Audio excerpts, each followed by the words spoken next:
જો માણસને પોતાની જર્ની ચાલુ રાખી હોય તો એને રસ્તા તો મળી જતા હોય છે. અત્યાર સુધીમાં તમે ટોટલ કેટલા ટ્રેક્સ કરેલા છે? હિમાલયન ટ્રેક હું વર્ષમાં 5 થી 6 મોટા 10 દિવસના કરતો હોઉં છું.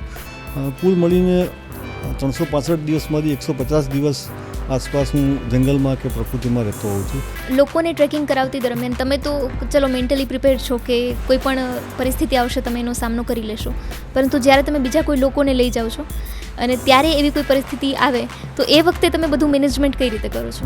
પ્રકૃતિ સામે જો તમે ટકી રહો તો તમને જીવનમાં નાના પ્રસંગો અથવા તો નાના દુઃખ છે એ ક્યારેય દુઃખ લાગતા જ નથી. અમારે અમારા ટેન્ટના 4 ખૂણા પકડીને બેસી રહેવું પડ્યું આશરે 2 કલાક સુધી. ઘણી વખત એવું લાગતું કે આ ટેન્ટ અમને લઈને પણ ઉડી જશે. પ્રકૃતિ વિશેની સમજ તમારી અંદર ક્યારથી ડેવલપ થઈ? હિમાલયન ટ્રેક્સ મેં 80થી વધારે કરેલા છે અને ગુજરાતની અંદર તો કદાચ કોઈ એવું ભાગ્ય જેવું કોઈ વિસ્તાર હશે કે જે મારા ધ્યાનમાં નહીં હોય અથવા તો મેં ત્યાં મારો પગ નહીં પડ્યો. કે તમને ત્યાં મિસ્ટીરિયસ અનુભવો જે લોકો વાત કરતા હોય છે એવા કોઈ અનુભવો તમને થયા છે? અથવા તો હિમાલયમાં જે કરોડો દેવતાઓ વાસ કરે છે એ વાત ત્યાં ગયા પછી અનુભૂતિ કર્યા પછી બહુ સાચું લાગે છે. જ્યારે કોઈ વ્યક્તિ અચાનક જ એવી રીતે મદદ કરવા માટે આવ્યું ત્યારે તમને વિશ્વાસ હતો કે આવી રીતે કોઈ અહીંયા મદદ કરવા માટે આવી શકે? એ વ્યક્તિ અમને દેખાવાના બંધ થઈ ગયા. તો અમે જ્યારથી ઉપર ટોચ ઉપર ગયા ત્યાં સુધીમાં રસ્તામાં અમને કોઈ મળ્યું ના, ત્યાં કોઈ ગામ હતું ના કોઈ ઘર હતું. ત્યાં એવું પણ થતું હોય છે કે અમુક હાઇટની ઉપર તમે જાઓ પછી તમને કોઈ ભ્રમ થઈ જાય, તમને એવું લાગે કે આ વસ્તુ છે પણ એ ના હોય, એવો તમને કોઈ અનુભવ થયો છે? તો આવી પરિસ્થિતિમાં પછી કોઈ વ્યક્તિ ડીલ કઈ રીતે કરે? એને પોતાને જ ખબર નથી, એ પોતે જ ભાનમાં નથી, તો એ ભાનમાં કઈ રીતે આવે પાછા? ના, એ થોડુંક ક્ષણભર પૂરતું હોય છે. પછી અમે એમને સમજાવતા હોઈએ છીએ, એના ઉપર ગુસ્સે થવાના બદલે પ્રેમથી સમજાવીએ છીએ અને એ થોડીક વાર પછી ખ્યાલ આવી જાય છે કે ના, એનો પોતાનો વાંક નહોતો, આ પરિસ્થિતિ એના વશમાં નહોતી, એટલે એ પાછું સમાધાન પણ થઈ જતું છે.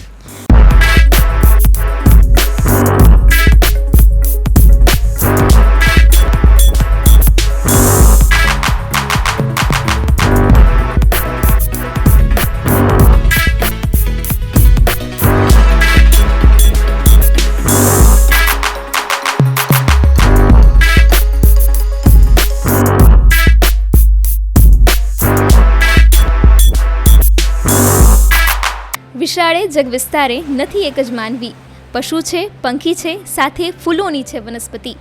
શ્રી ઉમાશંકર જોશીની આ પંક્તિ થોડામાં ઘણું બધું કહી જાય છે. પ્રકૃતિ વિશે આપણે સ્કૂલમાં તો ઘણું બધું શીખ્યા હોઈશું, પરંતુ તેને માણવાની તક ખૂબ જ ઓછા લોકોને મળે છે. આજે જે ખાસ વ્યક્તિત્વ સાથે હું તમારી મુલાકાત કરાવવાની છું તેમનું પ્રકૃતિ સાથેનું ખૂબ જ ઊંડું જોડાણ છે. તેમના જીવનનો ઉદ્દેશ છે વધુને વધુ લોકોને પ્રકૃતિ સાથે જોડવા. હું વાત કરી રહી છું YHI youth hostel association of India Ellisbridge યુનિટના સેક્રેટરી પ્રશાંત શાહની. પ્રશાંત સર, આપનું ખૂબ ખૂબ સ્વાગત છે. ધન્યવાદ. સર, લોકોને પ્રકૃતિ સાથે જોડવા છે એ વિચાર તો તમને પછી આવ્યો હશે, પરંતુ એ પહેલાં તમે ક્યારથી પ્રકૃતિ સાથે જોડાવાનું તમારું શરૂ થયું? પ્રકૃતિ સાથે જોડાવાનો નાતો મારા બચપનથી છે. મારા ફાધરની જોબ હતી એ વખતે અમે હંમેશા સિટીની બહાર રહેવાનું થતું હતું, જે અમારી કોલોનીઝ કહેવાતી હતી એમાં. અને એ કોલોનીઝની અંદર અમારા ઘણા બધા વૃક્ષો, બગીચાઓ અને વગડો વિસ્તાર હતો આજુબાજુ. તો નાનપણથી જ એ બધો વિસ્તાર ખૂબ ગમતો હતો અને શહેરથી જ દૂર રહેતા હતા. એક વખત એવું લાગ્યું અમને કે સિટીમાં રહેવાના ફાયદા છે, પણ હવે મોટી ઉંમરે એમ સમજાયું કે ના, જે હતું એ બરાબર હતું અને એમાંથી જે શીખ્યા છે, એમાં જે રખડ્યા છે, એમાં જે આનંદ આવ્યો છે એ સિટીના રમકડામાં કે સિટીના ઘરોમાં નથી આવતો. બરાબર છે. ટ્રેકિંગની શરૂઆત ક્યારથી થઈ? ટ્રેકિંગની શરૂઆત મારા ખરેખર તો એમ કહેવાય કે બચપનથી હું ટ્રેકિંગ કરતો હતો, પણ ખરેખર મને સારો મૂકો તો મારી કોલેજ લાઈફ પછી મળ્યો, ભણતર પછી મળ્યો. જ્યારે જોબ શરૂ થઈ ત્યારે મને એક વાર એવો ચાન્સ મળ્યો કે ગીરના જંગલમાં ટ્રેકિંગ થાય છે. તો બધી નાનપણની યાદો આવી ગઈ. નાનપણમાં જે પુસ્તક વાંચ્યા હતા એ પુસ્તકો, જીમ કોર્બેટની જંગલની કથાઓ, એ બધી તાજી થઈ ગઈ અને એ તક ઝડપી લીધી જંગલમાં જવાની. એ મારા જીવનનો એક ટર્નિંગ પોઈન્ટ હતો, કારણ કે મેં જે સૌથી પહેલો ટ્રેક કર્યો એ તમારો બહુ મહત્ત્વનો હોય છે. તમે કોની સાથે ટ્રેકિંગ કરો છો, કેવા વિસ્તારમાં કરો છો, એની સાથે તમારું આગળની યાત્રા છે જોડાતી હોય છે.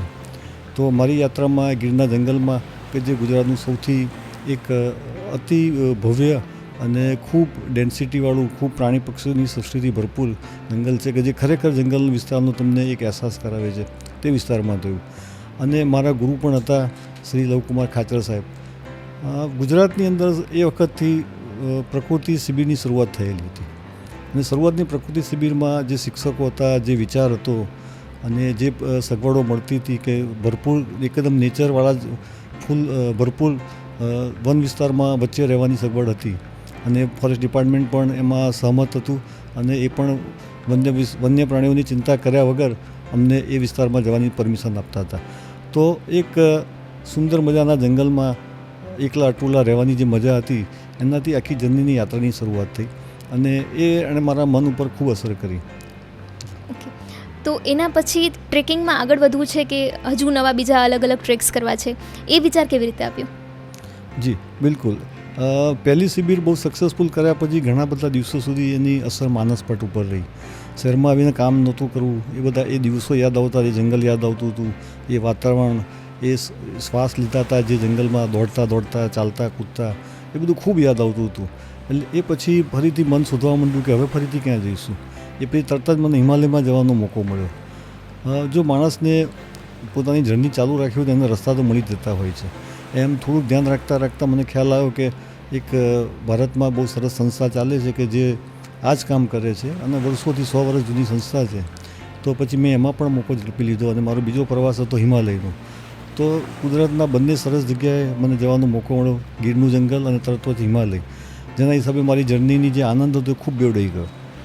વાયચાઈ સાથે તમે ક્યારે જોડાયા? વાયચાઈ સાથે આશરે 25 વર્ષથી મારો નાતો છે.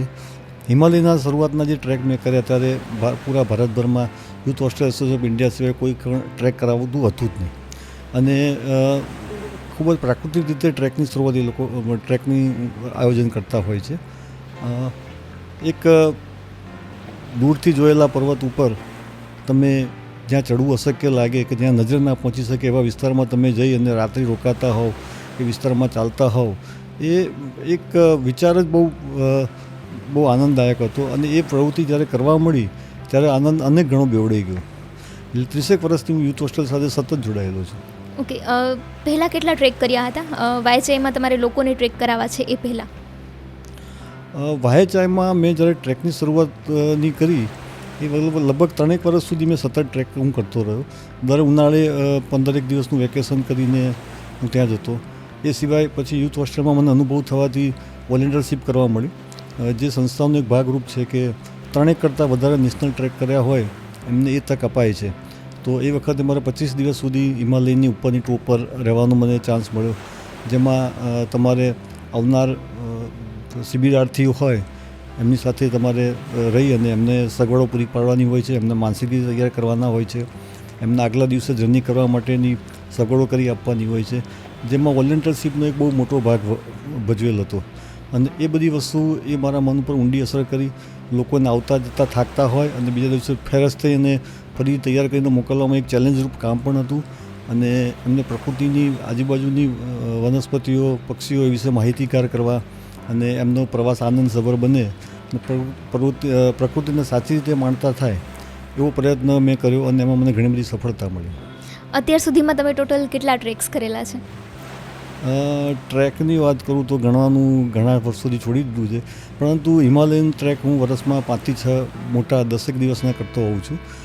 કુલ મળીને 365 દિવસમાંથી 150 દિવસ આસપાસ હું જંગલમાં કે પ્રકૃતિમાં રહેતો હોઉં છું. બાકીના દિવસોમાં હું મારું સિટીનું મારું વ્યવસાયનું કામ કરતો હોઉં છું. પણ હિમાલયન ટ્રેક્સ મેં 80થી વધારે કરેલા છે અને ગુજરાતની અંદર તો કદાચ કોઈ એવું ભાગ્ય જેવું કોઈ વિસ્તાર હશે કે જે મારા ધ્યાનમાં નહીં હોય અથવા તો મેં ત્યાં મારો પગ નહીં પડ્યો હોય. વાહ, ખૂબ જ સરસ. આટલા બધા ટ્રેક્સમાં તમારા ઘણા બધા અનુભવો જોડાયેલા હશે, એમાંથી યાદગાર અનુભવો કયા છે કે જે ક્યારેય જીવનમાં ભૂલાશે જ નહીં? એવું કહેવાય છે કે સુખદ અનુભવો હોય છે એ તમને એક ક્ષણ પૂરતી અનુભૂતિ કરાવે છે, પણ દુઃખદ અનુભવ હોય છે એ તમને જિંદગીભર યાદ રહેતા હોય છે. અને દુઃખદ હું નથી કહેતો, પણ એક તમારામાં ચેલેન્જ જગાવે છે. પ્રકૃતિ સામે તમને ટકી રહેવાની હિંમત આપે છે. પ્રકૃતિ સામે જો તમે ટકી રહો તો તમને જીવનમાં નાના નાના પ્રસંગો અથવા તો નાના નાના દુઃખ છે એ ક્યારેય દુઃખ લાગતા જ નથી.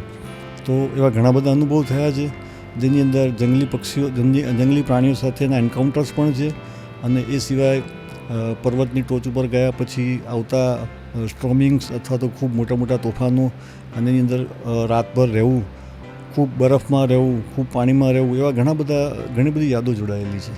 કોઈ એવા ચેલેન્જીસ કે જે તમને અત્યારે યાદ આવતા હોય કે એ ઓવરકમ કરીને અથવા તો કોઈ નિયર ડેથ એક્સપિરિયન્સ જેવું? જી, મને યાદ છે કે 5 વર્ષ પહેલાં અમે દેવ ટિબ્બા કરીને એક હિમાલયન રેન્જ છે મનાલીની આસપાસ, ત્યાં અમે ટ્રેક કરવા ગયા હતા. તો આખો દિવસભરની થકાન પછી ખૂબ ચાલ્યા પછી જ્યારે અમે અમારી મંજિલે પહોંચ્યા ટ્રેક ઉપર, એને જેવો સામાન અમારા ટેન્ટમાં મૂક્યો એ પછી તરત જ બરફનું તોફાન આવવાનું છે એવું લાગ્યું. દૂરથી અમને એવા સંકેતો મળ્યા જેથી અમે માનસિક રીતે તૈયાર થઈ ગયા કે આજે મુશ્કેલીનો સામનો કરવો પડશે.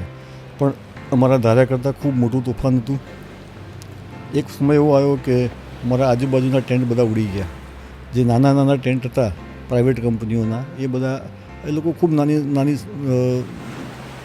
નાની સાઇઝના ટેન્ટમાં હોય, જ્યારે અમારા યુથ હોસ્ટેલના ટેન્ટ હોય છે અમારા મોટી સાઇઝના હોય છે અને મજબૂત રીતે બાંધેલા હોય છે. તો એ અંદાજ આવી ગયો કે એમના ટેન્ટ ઉડી ગયા એટલે આપણા ટેન્ટને નુકસાન થવાના ચાન્સીસ છે. તો હવે બચાવવું પડશે આપણી જાતને. સાથે સાથે બરફના કરાનો વરસાદ શરૂ થઈ ગયો, સ્નોફોલ શરૂ થઈ ગયો, વરસાદ ચાલુ થઈ ગયો અને ખૂબ ઝડપથી વાતો પવન હતો. એટલે અમારે અમારા ટેન્ટના 4 ખૂણા પકડીને બેસી રહેવું પડ્યું આશરે 2 કલાક સુધી. ઘણી વખત એવું લાગતું કે આ ટેન્ટ અમને લઈને પણ ઉડી જશે. સાથે સાથે બરફનું પાણી અંદર આવવા માંડ્યું, અમારો સામાન ભીંજાઈ ગયો, ખાવાના વાસણ હતું, રસોડું હતું, અમારું એ બધું અસ્તવ્યસ્ત થઈ ગયું. તેમ છતાં તોફાન અટકવાનું નામ નહોતું લેતું. અંધારું થઈ ગયું, અમે એકબીજાને જોઈ નહોતા શકતા, ખાલી ઈશારાથી વાત કરતા હતા, ભગવાનને પ્રાર્થના કરતા હતા. અને આ રીતે 2-2.5 કલાક પછી તોફાન શાંત થઈ ગયું અને બહાર આવીને જોયું તો આખા મેદાનમાં પર્વત ઉપર સફેદ ચાદર ફેલાઈ ગઈ હતી અને એ પછી ચંદ્રમા નીકળ્યો. તોફાન પછીની જે શાંતિ હતી એની પણ ખૂબ મજા આવી અમને અને એ યાદગાર જીવનનો પ્રસંગ હતો. ઘણા બધા લોકોને એવું લાગતું હોય કે ટ્રેકિંગ એટલે ફિઝિકલ એક્ટિવિટી છે, પણ ઘણી વખતે તમને મેન્ટલી પણ ઘણી બધી રીતે પ્રિપેર કરતું હોય છે.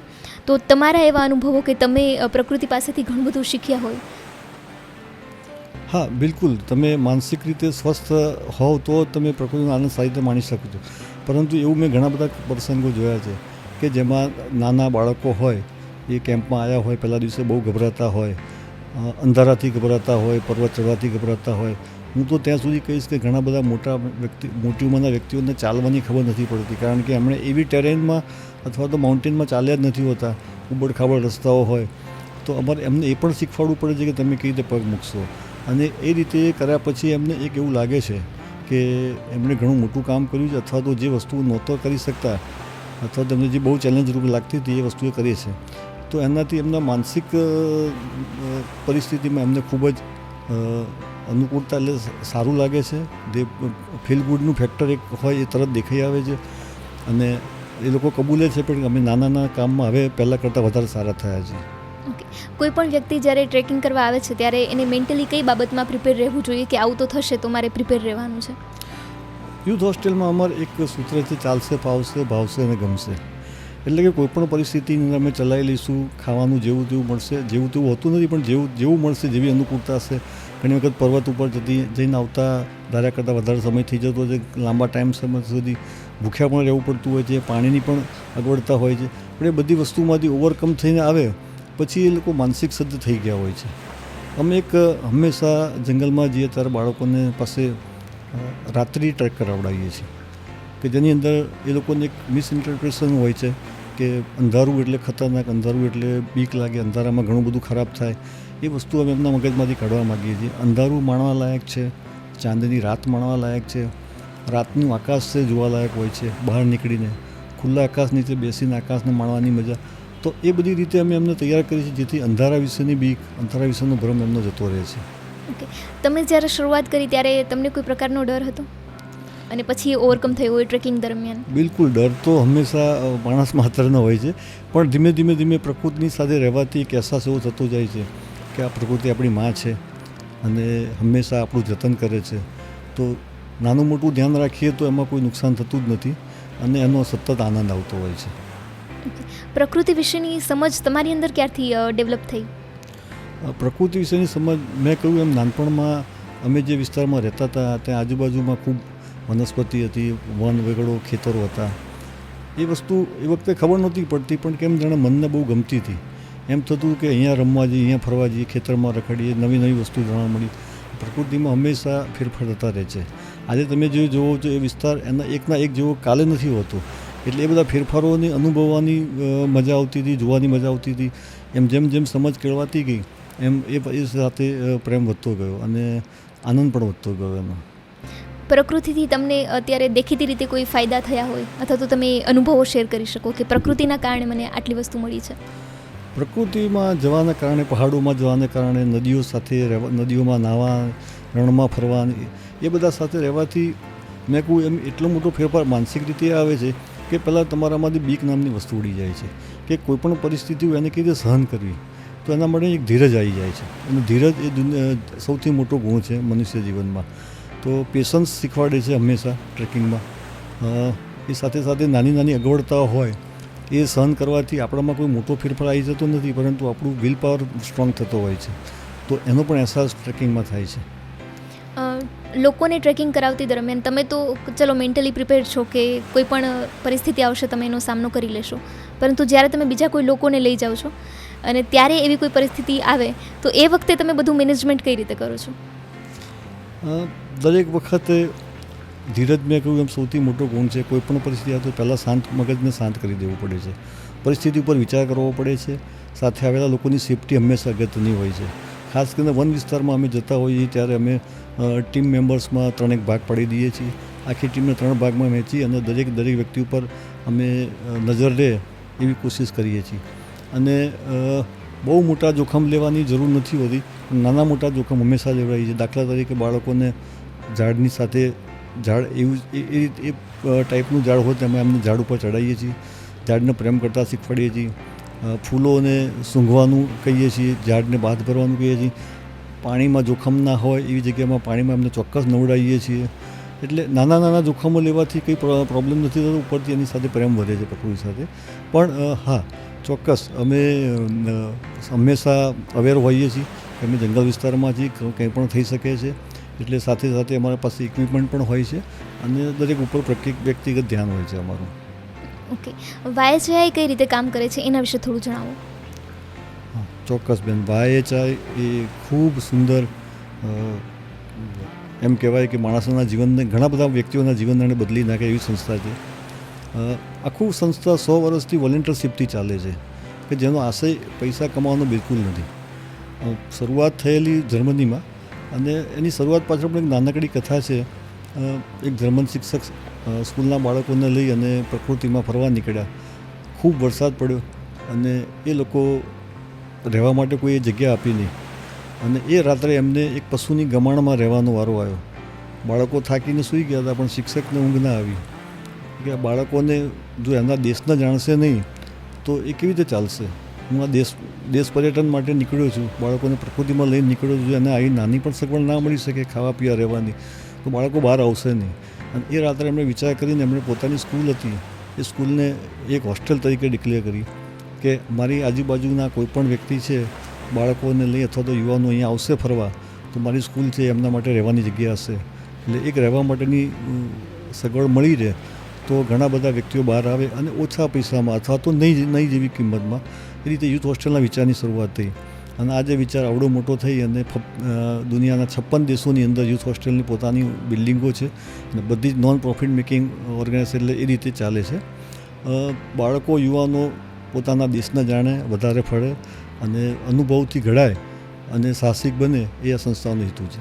ઓકે, બીજી અત્યારે ઘણી બધી સંસ્થાઓ ચાલુ થઈ ગઈ છે ટ્રેકિંગ માટે, તો આપણી સંસ્થા એનાથી અલગ કઈ રીતે કામ કરે છે? જી, દરેક સંસ્થાનો પોતાનો હેતુ હોય છે. અમારી સંસ્થાનો હેતુ છે લોકોને પર્યાવરણ વિશે જાગૃત કરવાનો, સાહસિક બનાવવાનો અને નેચર પ્રત્યે પ્રેમ વધે તો એનું જતન કરે, એ આશયથી અમે ટ્રેકિંગની પ્રવૃત્તિ સાથે વણી લીધી છે. પ્રાઇવેટ સંસ્થા હોય છે એ લોકો બિલકુલ ટ્રેકિંગ કરાવે છે, નેચરમાં લઈ જાય છે, પણ સાથે સાથે એમનું એક મોટો જે આશય હોય છે એમાંથી કમાણી કરવાનો હોય છે. અને જ્યારે કમાણી કરવાની વાત આવે ત્યારે એની સાથે ઘણી બધી વસ્તુ એમને તડજોડ કરવાની આવે છે, પ્રકૃતિ સાથે ખિલવાડ કરવાની આવે છે. એમાં ટ્રેકિંગ અને પિકનિકમાં મોટો જે ફેર હોય છે એ ત્યાં નથી દેખાતો. એમના માટે, લોકોને આકર્ષવા માટે પિકનિક જે ટાઈપના ટ્રેકિંગના કેમ્પ થતા હોય છે, જેમાં ડિસિપ્લિનનું પ્રમાણ પણ ઘણું બધું ઓછું હોય છે, જે વસ્તુ અમારામાં નથી હોતી. એટલે આપણે ઓવરઓલ ડેવલપમેન્ટ થાય વ્યક્તિનું, એના ઉપર કામ કરીએ છીએ. બિલકુલ, અમારે પૈસાની બાબત એમાંથી હટી જાય છે, એટલે બધી સારી વસ્તુઓ અમારી સંસ્થામાં આવી જાય છે. બરાબર. બીજું કોસ્ટ ઇફેક્ટિવ વાળી પણ વાત છે, એ પણ ઇન્ક્લુડ કરી દો. જી, કોસ્ટ ઇફેક્ટિવ અમારી સંસ્થા વોલેન્ટિયર્સથી જ ચાલે છે, એટલે અમારે કોઈને કોઈ પગાર આપવાની જરૂર હોતી નથી, કોઈ કિંમત ચૂકવવાની હોતી નથી. વોલેન્ટિયર્સ પણ જે આવનારા હોય છે એ પણ પ્રકૃતિથી ખૂબ આનંદિત થયેલા હોય છે અને એ પણ એમને કામ ગમતું હોય છે, એટલે પોતાની સમયની કિંમત એમ જાણતા હોય છે અને એમને ખબર છે કે જે લોકો નવા આવવાના છે અમારે એમને પ્રકૃતિ થી અવગત કરાવવાના છે અને એમને પ્રકૃતિ પ્રેમી બનાવવાના હોય છે, તો એમને પોતાના એફર્ટ્સ ખૂબ ઊંડાણથી આવે છે અને એ જ અમારું સૌથી મોટું વોલેન્ટિયર્સ છે, એ અમારું સૌથી મોટું મજબૂત પાસું છે. તમે એક વાત કીધી કે તમે 365 દિવસમાંથી 150 દિવસ તો પ્રકૃતિ સાથે જોવો છો. જી, તો જનરલી ફિમેલ્સને લોકો આવો સવાલ પૂછતા હોય છે કે તમે ઘરની સાથે તમારું કામ કઈ રીતે મેનેજ કરો છો. આજે મને તમને પૂછવાનું મન થાય છે કે તમે તમારું શોખ જે છે એની સાથે તમારો બિઝનેસ અને ઘર આ બધું કઈ રીતે સચવાય છે? બહુ સાચી વાત કીધી બેન. અઘરું તો ચોક્કસ છે, પણ એવું છે કે તમારામાં જે વસ્તુ બહુ ઊંડાણથી પડેલી હોય તો એ બહાર આવ્યા વગર રહે નહીં. મારા માટે તો મને એવું કહું પ્રકૃતિનો આનંદ આભાર માનું કે મારા માટે ખૂબ એવી વ્યવસ્થા કરી આપેલી છે કે મારો બિઝનેસ ટ્રેડિંગનો બિઝનેસ છે કે જેમાં ખરેખર મારી હાજરીની બહુ ઓછી જરૂરિયાત હોય છે. મારા પત્ની તથા મારા બાળકો પણ ખબર છે કે એમને આટલું બધું ગમે છે, તો એમના તરફથી બી મને છૂટ છે કે ભાઈ ચિંતા ના કરો. મારા નાના બ્રધર અથવા તો મારી સિસ્ટર બધા અમે એક જ સિટીમાં રહીએ છીએ, તો એ પણ મારી ગેરહાજરીમાં અમારા ઘરની સંભાળ લેતા હોય છે. હિમાલયના અનુભવો વિશે તમે વાત કરી, હજુ મારે થોડુંક એમાં ડિટેલમાં જવું છે કે તમને ત્યાં મિસ્ટિરિયસ અનુભવો જે લોકો વાત કરતા હોય છે એવા કોઈ અનુભવો તમને થયા છે? હા, હિમાલય મને પહેલેથી જ બહુ ગમે છે. એના સિવાયનું કારણ એ છે કે જ્યારે પણ હિમાલયમાં જતો હોઉં છું, હિમાલય એક એવો પર્વત છે કે જ્યાં દરરોજ પરિસ્થિતિ બદલાતી હોય છે, વાતાવરણની રીતે, પવનની રીતે, અને એવું કહેવાય છે કે દરરોજ 3 સિઝન ત્યાં જોવા મળતી હોય છે. તો આ પરિસ્થિતિમાં બહુ ફેરફારોની દ્રષ્ટિએ જોવા જઈએ તો ઘણી વખત ખૂબ પાણી આવતું જવું છે, ઘણી વખત ખૂબ વરસાદ, એટલે વરસાદની સાથે કરા આવતા હોય છે. તો ગમે ત્યારે તમે ગમે તે પરિસ્થિતિમાં મૂકી જાઓ એવા હંમેશા ડર રહેતો હોય છે.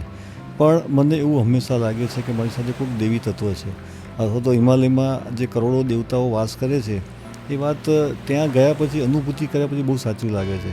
ભલે તમને કોઈ દેખાતું ના હોય, કોઈ જણાતું ના હોય, તેમ છતાં પણ ડર નામની વસ્તુ ત્યાં નથી હોતી.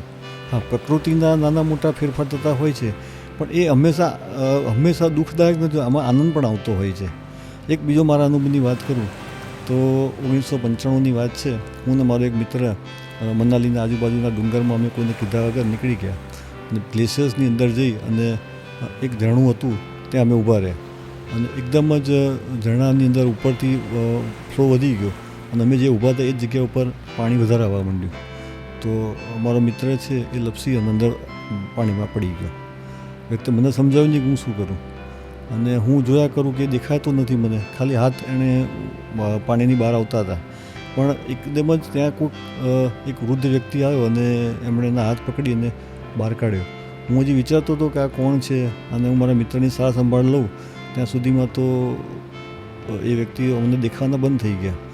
તો અમે જ્યારથી ઉપર ટોચ ઉપર ગયા ત્યાં સુધીમાં રસ્તામાં અમને કોઈ મળ્યું નહોતું, ના ત્યાં કોઈ ગામ હતું, ના કોઈ ઘર હતું, કે ના અમને કોઈ રસ્તામાં એવી કોઈ ગુફા હતી કે ક્યાં કોઈ રહી શકે, એવું કોઈ સ્થાન જ નહોતું. તેમ છતાં પણ એ વ્યક્તિ ક્યાંથી આવી અને કેવી રીતે એમનો જીવ બચાવ્યો એ હજી મને ખ્યાલ નથી આવતો. અને અમે ખૂબ શોધખોળ કરી પછી સ્વસ્થ થયા પછી પણ એમને કંઈ જોવાયું નહીં.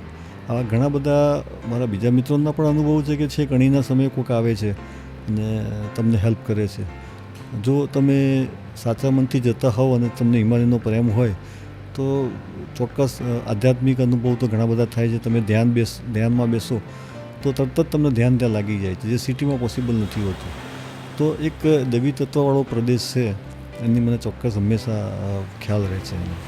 જ્યારે કોઈ વ્યક્તિ અચાનક જ એવી રીતે મદદ કરવા માટે આવ્યું ત્યારે તમને વિશ્વાસ હતો કે આવી રીતે કોઈ અહીંયા મદદ કરવા માટે આવી શકે? ના, બિલકુલ નહીં, કારણ કે પ્રસંગ એટલો ભયાનક હતો અને એ વખત એટલા ખરાબ વિચાર ચાલતા હતા મનમાં કે હું હવે આને બહાર કઈ રીતે કાઢીશ, કે આ બહાર નીકળ્યા પછી એની પરિસ્થિતિ કેવી હશે, કે એના મા બાપને હું શું જવાબ આપીશ, મારી સાથે અમે બે એકલા આવ્યા છીએ.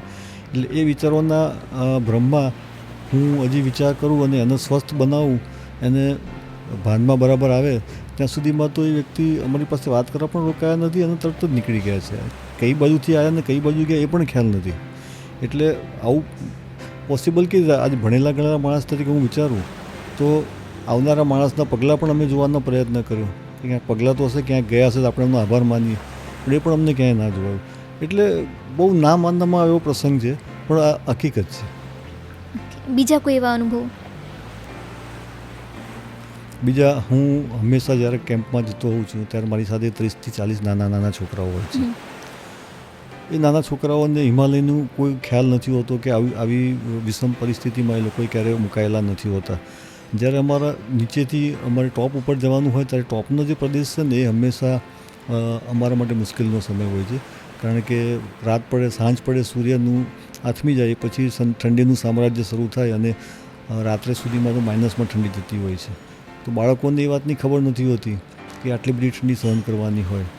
તો ખાવા પીવાનું પણ એ લોકો ગભરાઈને છોડી દે છે અને અમે એમના ટેન્ટમાં જઈને પરાણે ખવડાવી અને પરાણે સુવડાવી દઈએ છીએ. પણ સવાર થતાં એ લોકો હંમેશા ફ્રેશ થઈ જાય છે અને ફરીથી આનંદ માણવા મળે છે. અને બરફને જોતાં જ એ લોકો પાગલની જેમ જાણે ધૂળમાં રમતા હોય અથવા પાણીમાં રમતા એમ બરફમાં રમે છે. થોડુંક ભયજનક પણ હોય છે, પણ આજ સુધી મને એવો કોઈ ખરાબ એવો બાળકોને લઈને જવાથી અનુભવ નથી થયો કે કોઈ ખોટી પરિસ્થિતિમાં મુકાય. તો આ એક હું એની કુદરતની મહેરબાની જ સમજું છું અને એનો નેચર પાર્ટીનો મારો જે ભાવ છે એ ભાવનું સામે મને એક એમ કહેવાય કે મારું પણ એ ધ્યાન એટલું રાખે એવું મને હંમેશા લાગે છે. ત્યાં એવું પણ થતું હોય છે કે અમુક હાઇટની ઉપર તમે જાઓ પછી તમને કોઈ ભ્રમ થઈ જાય, તમને એવું લાગે કે આ વસ્તુ છે પણ એ ના હોય, એવો તમને કોઈ અનુભવ થયો છે? વધારે હાઇટ ઉપર જવાથી હવામાં ઓક્સિજનનું પ્રમાણ ઓછું થતું હોય છે, એટલે મગજનો ઓક્સિજન ઓછો મળે એટલે એ ભ્રમિક અવસ્થામાં ઘણી વખત આવી જતા હોઈએ છીએ. પણ જો એ પરિસ્થિતિ ક્યારે બનતી હોય છે કે જો તમે એકદમ જ હાઇટ ઉપર આવી ગયા હોવ નીચેથી, તો એક પર્વતારોહીનો એક નિયમ એવો છે કે તમારે એક્લેમેટાઇઝ થતાં આવવાનું. એટલે કે તમારે ઓછી હાઇટથી થોડીક વધારે હાઇટ ઉપર એના ઉપર થોડોક ટાઈમ પાસ કરી પછી એનાથી વધારે હાઇટ પાસે ઉપર જવાનું હોય છે. પણ જ્યારે બાઇકિંગ કે એવી કોઈ પરિસ્થિતિ આપણે કરતા હોઈએ જેમાં એક જ દિવસમાં નીચેથી ઉપર આવી જઈએ સીધું 4000 ફીટથી 10,000 ફીટ 12,000 ફીટ ઉપર, ત્યારે બાઇક સવારને અથવા તો પર્વતારોહીને પણ એવા ઘણા અનુભવ થતા હોય છે કે જેમાં મગજનો ઓક્સિજન ઓછા મળવાથી એને જાત જાતના આકારો દેખાય છે. ઘણી વખત આપઘાત કરવાનું મન થાય છે, ઘણી વખત દોડવાનું મન થાય છે. એટલે એનું મન પોતાના કાબૂમાં નથી રહેતું હોતું. પણ એ ત્યારે જ શક્ય બને છે કે જ્યારે પરિસ્થિતિને અનુકૂળ થયા વગર સીધા જ ત્યારે આવી જતા હોઈએ ત્યારે. તમને એવો કોઈ અનુભવ થયો છે ત્યાં? ના, હું હંમેશા ટેકનિકલી પર્વતારોહણ કરું છું. હંમેશા જ્યારે હાઇટ ઉપર જવાનું હોય ત્યારે એની નીચેની હાઇટ ઉપર થોડો ટાઈમ પસાર કરી અથવા તો ગ્રેજ્યુઅલી ઇન્ક્લાઇન ચઢાણ કરીને ઉપર જઈએ તો એ પરિસ્થિતિમાં મુકાવવામાં નથી આવતું.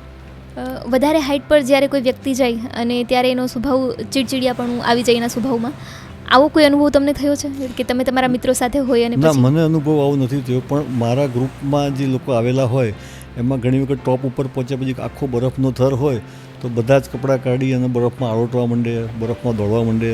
એના સાથી મિત્રો કે જે વર્ષોથી એનો મિત્ર હોય એની નાની વાત પણ ગુસ્સો આવી જાય, ઉશ્કેરાઈ જાય, ઝઘડા થઈ જાય, મારામારી થઈ જાય, એવા પ્રસંગો બનતા હોય છે. પણ એ ફક્ત ઓક્સિજનની કમીના હિસાબે જ હોય છે, બીજું કોઈ એમાં મોટો કોઈ રોલ હોતો નથી.